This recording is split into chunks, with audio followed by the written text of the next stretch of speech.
भुईशिंगी गाव आहे ना हे? भुईशिंग ते नावच नाही लक्षात राहत, कोणतं गाव आहे कोणतं गाव आहे. गुगलवर टाकलं की ते भुईशिंग दाखवते. हा, भुईशिंगा नांदुरा तालुका,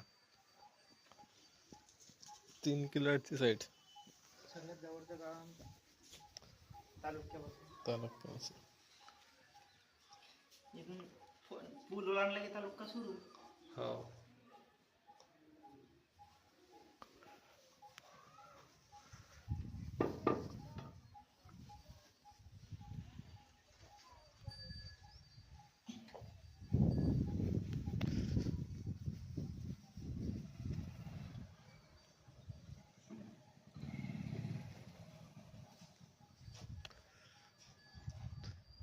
हे पक्ष्याची घाण नाही पाहिजे. आता ते बंद होतं आपल्याला ते. मग पाणी मारलं ना अशा वाया उडतात, त्या म्हणून फडक्यानं पुसलं ना व्यवस्थित राहते.